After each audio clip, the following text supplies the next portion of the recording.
Hello, എല്ലാവർക്കും സ്വാഗതം. നമ്മൾ ഇന്ന് ക്ലേ ഉപയോഗിച്ച് കമ്മലുകൾ ഉണ്ടാക്കാൻ പോവാണ്. അതിനായിട്ട് ഞാനിവിടെ പോളിമർ ക്ലേ ആണ് എടുത്തിട്ടുള്ളത് കേട്ടോ. ഈ ക്ലേ യൂസ് ചെയ്ത് നമ്മളുടെ ഡ്രസ്സിന്റെ മാച്ചിനുള്ള കളർ കോമ്പിനേഷനിലൊക്കെ നമുക്ക് കമ്മലുകൾ ഉണ്ടാക്കിയെടുക്കാനായിട്ട് സാധിക്കും. എനിക്ക് ആവശ്യമുള്ള കളർ ക്ലേ കുറച്ചെടുത്തിട്ട് കയ്യിൽ വെച്ചൊന്ന് ഉരുട്ടി റെഡിയാക്കി എടുത്തിട്ടുണ്ട്. നമുക്കിനി ഇത് പരത്തിയെടുക്കണം. പരത്താനായിട്ട് നല്ല ക്ലീൻ ആയിട്ടുള്ള ഒരു സ്ഥലത്ത് വെച്ചിട്ട് പരത്തി കൊടുക്കാം കേട്ടോ. ഞാനിവിടെ യൂസ് ചെയ്യണത് ഗ്ലൂ ഗണ്ണിന്റെ ഉള്ളിലിടുന്ന സ്റ്റിക്ക് ഉണ്ടല്ലോ, ഗ്ലൂ സ്റ്റിക്ക്, അത് യൂസ് ചെയ്തിട്ടാണ് പരത്തിയെടുക്കണത്. പരത്തുമ്പോൾ നമ്മൾ ഒരേ തിക്നെസ്സിൽ പരത്തിയെടുക്കാനായിട്ട് ശ്രദ്ധിക്കാം. ഇനി നമ്മൾ ഇന്ന് ബോ ഇയറിങ്സ് ആണ് ഉണ്ടാക്കാൻ പോണത്. അപ്പോൾ ഞാൻ ആദ്യം തന്നെ കുറച്ച് കട്ടിയുള്ള ഒരു പേപ്പറിൽ ഇതേപോലെ വരച്ച് കട്ട് ചെയ്ത് റെഡിയാക്കി എടുത്തിട്ടുണ്ട്. ഇത് ഈ ക്ലേയിൽ ഒന്ന് പ്രസ് ചെയ്ത് വെച്ച് കൊടുത്ത് ഇതിന്റെ അരികു വശത്ത് കൂടി നമ്മൾ കത്തി വെച്ചിട്ടൊന്നിങ്ങനെ വരഞ്ഞ് എടുക്കുകയാണ് ചെയ്യേണ്ടത്. നമുക്ക് ഒരു ജോഡി കമ്മലിന് വേണ്ടിയിട്ട്, അതായത് രണ്ട് കമ്മൽ ഒരേപോലെ ഇരിക്കാൻ വേണ്ടിയിട്ടാണ് ഞാൻ ഇതേപോലെ പേപ്പറിൽ വരച്ച് അത് മാതൃകയാക്കി ഇതേപോലെ വരഞ്ഞെടുക്കണത് കേട്ടോ. അപ്പോൾ ബോ ഇയറിങ്ങിന്റെ താഴ്ഭാഗത്തിന് വേണ്ടിയിട്ട് ഇതാ ഈ ഒരു ഷേപ്പിൽ ഞാൻ വരഞ്ഞ് എടുക്കണുണ്ട്. ഇങ്ങനെ നമുക്ക് രണ്ട് കമ്മലിന് വേണ്ടിയിട്ട് ഇതാ ഇത്രയും ഞാൻ റെഡിയാക്കി എടുത്തിട്ടുണ്ട്. ഇനി ഇതിന്റെ നടുക്കിലായിട്ട് ഞാൻ കുറച്ച് ഫെവിക്കോളാണ് അപ്ലൈ ചെയ്ത് കൊടുക്കുന്നത്. എന്നിട്ട് രണ്ട് സൈഡിൽ നിന്നും നടുക്കിലേക്ക് ഇതേപോലെ വെച്ച് ഒന്ന് ഒട്ടിച്ചു കൊടുക്കാം. ഇനി ഇതിന്റെ നടുക്കിലും മേലെയും താഴെയൊക്കെ ആയിട്ട് ഗ്ലൂ ആക്കി കൊടുക്കുക. അതിനുശേഷം ഈ തിന്നായിട്ട് കട്ട് ചെയ്ത് വെച്ചിട്ടുള്ള ക്ലേ ഉണ്ടല്ലോ, അത് യൂസ് ചെയ്ത് ഇങ്ങനെ ചുറ്റി ഒട്ടിച്ചു കൊടുക്കുക. ഇതിന്റെ ബാക്ക് സൈഡിലേക്ക് ആവശ്യമില്ല കേട്ടോ, മേലെയും താഴെയും മാത്രം ഉണ്ടായാൽ മതി. അതിനുശേഷം ഇതേപോലെ മേൽഭാഗത്ത് ഗ്ലൂ ആക്കി ഇങ്ങനെ ഒട്ടിച്ചു കൊടുക്കാം. അപ്പൊ രണ്ടെണ്ണം റെഡിയാക്കി എടുത്തിട്ടുണ്ട്. ഇത് നമുക്ക് മാറ്റി വെക്കാം, കുറച്ച് കാര്യങ്ങളും കൂടി ചെയ്യാനുണ്ട്. ഇനി വേറെ ഒരു കമ്മലിന് വേണ്ടിയിട്ട് ഇതേപോലെ നേരത്തെ ചെയ്ത അതേ രീതിയിൽ തന്നെ, പക്ഷെ ഇതിന്റെ താഴ്ഭാഗം കുറച്ച് ഷേപ്പ് വ്യത്യാസമുണ്ട്. ആ രീതിയിലാണ് ഉണ്ടാക്കി എടുത്തിട്ടുള്ളത്. ഇത് ഐപ്പിനാണ് കേട്ടോ, ജ്വല്ലറി മേക്കിങ്ങിനൊക്കെ യൂസ് ചെയ്യണ ഐറ്റമാണ്. നമുക്ക് ഇപ്പോൾ ഓൺലൈനായിട്ട് വാങ്ങിക്കാൻ കിട്ടും, അതേപോലെ ജ്വല്ലറി മേക്കിങ്ങിന്റെ ഐറ്റംസ് ഒക്കെ കിട്ടുന്ന ഷോപ്പിൽ നിന്ന് വാങ്ങിക്കാൻ കിട്ടും. ഈ ഒരു പ്ലെയർ യൂസ് ചെയ്ത് ഞാനിത് കട്ട് ചെയ്തെടുക്കുന്നുണ്ട്. ഇത്ര നീളം എനിക്ക് ആവശ്യമില്ല. പിന്നെ ഈ വീഡിയോയിൽ ഞാൻ യൂസ് ചെയ്തിട്ടുള്ള ഐറ്റംസിന്റെ ഒക്കെ ലിങ്ക് ഞാൻ നോക്കിയിട്ടുണ്ടെങ്കിൽ കൊടുക്കാം കേട്ടോ. ഇതിൽ ഗ്ലൂ ആക്കി കൊടുത്ത് ഇതേപോലെ ഇതിന്റെ മേലെ ഇങ്ങനെ താഴേക്ക് പ്രസ് ചെയ്ത് ഇങ്ങനെ വെച്ചു കൊടുക്കുന്നുണ്ട് കേട്ടോ. ഇതേപോലെ ഇങ്ങനെ പ്രസ് ചെയ്ത് വെച്ചു കൊടുക്കുക.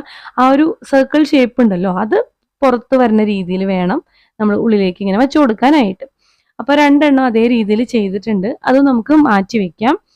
ഇനി അടുത്തൊരു കമ്മലിന് വേണ്ടിയിട്ട് ഞാൻ ബ്ലാക്ക് കളർ ക്ലേ ഇതേപോലെ പരത്തിയെടുത്ത് ഒരു പേനയുടെ ടോപ്പ് വെച്ചിട്ട് ഇതേപോലെ ഇങ്ങനെ പ്രസ് ചെയ്ത് എടുക്കുന്നുണ്ട്, റൗണ്ട് ഷേപ്പ് കിട്ടാനായിട്ട്. ഈ ഒരു കമ്മല് ഞാൻ രണ്ട് ജോഡി ഉണ്ടാക്കുന്നുണ്ട്, അതുകൊണ്ടാണ് ഞാൻ 4 റൗണ്ട് ഷേപ്പ് ഇതേപോലെ ഇങ്ങനെ റെഡിയാക്കി എടുത്തിട്ടുള്ളത്. അതിനുശേഷം ഈ ഐപ്പിൻ കട്ട് ചെയ്ത് എടുത്തിട്ടുണ്ട്, അതിൽ ഗ്ലൂ ആക്കി കൊടുത്ത് ഈ ബ്ലാക്ക് കളറിൽ ഇതേപോലെ ഇങ്ങനെ ഉള്ളിലേക്ക് നടുക്കിലായിട്ട് ഇങ്ങനെ വെച്ച് കൊടുക്കുന്നുണ്ട്. ഇനി കുറച്ച് യെല്ലോ ക്ലേ പരത്തിയെടുത്ത് അതിൽ കുറച്ചും കൂടി വലിയൊരു സർക്കിൾ ഇങ്ങനെ ഒരു ബോട്ടിലിന്റെ അടപ്പ് യൂസ് ചെയ്തിട്ടാണ് ഞാൻ ഈ ഷേപ്പ് ഉണ്ടാക്കി എടുത്തിട്ടുള്ളത്. അതിലും ഇതേപോലെ തന്നെ ഈ ഐപ്പിൻ ഇങ്ങനെ കുത്തിവെച്ച് കൊടുക്കുന്നുണ്ട്. ശ്രദ്ധിക്കാനുള്ളത് ഈ ബ്ലാക്കിലും യെല്ലോയിലും ഞാൻ ഈ ഒരു ഐപ്പിൻ വെച്ച് കൊടുത്തിട്ടുള്ളത് കണ്ടില്ലേ, സൈഡ് ഒരെണ്ണം ചെരിച്ചിട്ടാണ് വെച്ച് കൊടുത്തിട്ടുള്ളത് കേട്ടോ. അപ്പൊ അത് നമ്മൾ കറക്റ്റ് ആയിട്ട് വെച്ച് കൊടുക്കുക. ഇനി നമുക്കിത് ബേക്ക് ചെയ്തെടുക്കണം. അവനിൽ ബേക്ക് ചെയ്തെടുക്കാം, അതല്ലെങ്കിൽ അടുപ്പിൽ വെച്ച് ചൂടാക്കി എടുക്കാം. അപ്പോൾ അവനിൽ ചെയ്യുകയാണെങ്കിൽ 130 ഡിഗ്രി സെൽഷ്യസിൽ നമ്മളൊരു 40 മിനിറ്റ്സ് വെച്ച് കൊടുക്കണം. ഇനി സ്റ്റൗവിൽ വെച്ചിട്ടാണ് ചെയ്യണേന്നുണ്ടെങ്കിൽ ഞാൻ ആദ്യം തന്നെ കുറച്ച് കട്ടിയുള്ള ഒരു പാത്രം എടുത്തിട്ടുണ്ട്, അതിന്റെ നടുക്കിലായിട്ട് ഒരു ഗ്ലാസ് വെച്ച് കൊടുക്കുകയാണ്, കുറച്ച് ഹൈറ്റ് കിട്ടാൻ വേണ്ടിയിട്ട്. അതിന്റെ മേലെയാണ് ഞാൻ ഈ ഒരു പ്ലേറ്റിൽ ഈ ഐറ്റംസ് ഒക്കെ വെച്ചിട്ടുള്ളത്. എന്തായാലും ഞാൻ ചൂടാക്കി എടുക്കുകയാണല്ലോ, അപ്പൊ വേറെയും കുറച്ച് ഐറ്റംസ് ഉണ്ടാക്കി വെച്ച് കൊടുത്തിട്ടുണ്ട്. ഇനി ഇത് അടച്ച് വെച്ച് കൊടുക്കുക, എന്നിട്ട് ഏറ്റവും സിമ്മിലിടുക. ഏകദേശം ഒരു 1 അവർ എനിക്ക് വെക്കേണ്ടി വന്നു, അപ്പോഴാണ് ഇത് നല്ല ഹാർഡായിട്ട് കിട്ടിയിട്ടുള്ളത്. ഈ ഒരു ക്ലേ ഇയറിങ്ങിന് തീരെയും വെയിറ്റ് ഇല്ല കേട്ടോ. ഇനി നമ്മുടെ കമ്മലിന്റെ ബേസ് നമുക്ക് വാങ്ങിക്കാൻ കിട്ടും. അപ്പോൾ അത് ചെറുതും വലുതും വാങ്ങിക്കാൻ കിട്ടും. അതേപോലെ അതിന്റെ ബാക്ക് സൈഡിൽ നമുക്ക് സിലിക്കോൺ വെച്ചിട്ടുള്ള അങ്ങനത്തെ മോഡലും വാങ്ങിക്കാൻ കിട്ടും. അപ്പൊ ഏതാന്ന് വെച്ചാൽ നിങ്ങൾക്ക് ഇഷ്ടമുള്ളത് എടുക്കാം. അതിനുശേഷം നല്ല സ്ട്രോങ് ആയിട്ടുള്ള ഗ്ലൂ എടുക്കുക. ഞാനിവിടെ സൂപ്പർ ഗ്ലൂ ആണ് എടുക്കുന്നത്. ഇതേപോലെ ഗ്ലൂ ആക്കി കൊടുത്ത് ഈ സ്റ്റഡിന്റെ ബേസ് ഉണ്ടല്ലോ, അത് ഇതിൽ വെച്ച് ഒട്ടിച്ചു കൊടുക്കാം. ഇതിന്റെ മേലെയും കുറച്ചും കൂടി ഗ്ലൂ ഞാൻ ആക്കി കൊടുക്കുന്നുണ്ട് കേട്ടോ. ഇനി ഈ ബ്ലാക്ക് കളർ കമ്മലും ഞാൻ ഇതേപോലെ സ്റ്റഡിന്റെ ബേസ് വെച്ച് കൊടുത്തിക്കാണ്, ഒട്ടിച്ചു കൊടുത്തിക്കാണ് കേട്ടോ. ഇനി ഇതുപോലത്തെ ഹുക്ക് വാങ്ങിക്കാൻ കിട്ടുമല്ലോ, ഈ ഹുക്ക് ഞാൻ ഈ വൈറ്റ് കളർ കമ്മലിൽ ഹാങ് ചെയ്തിട്ട് കൊടുക്കാൻ പോവാണ്. അപ്പൊ ഈ പ്ലെയർ യൂസ് ചെയ്ത് ഇതൊന്ന് ഓപ്പൺ ചെയ്തിട്ട് ഇതേപോലെ കൊളുത്തി നമ്മൾ പ്രസ് ചെയ്ത് വെച്ച് കൊടുക്കുക. ജ്വല്ലറി മേക്കിങ്ങിൽ ഈ ഒരു പ്ലെയർ വളരെ യൂസ്ഫുൾ ആയിട്ടുള്ളതാണ് കേട്ടോ.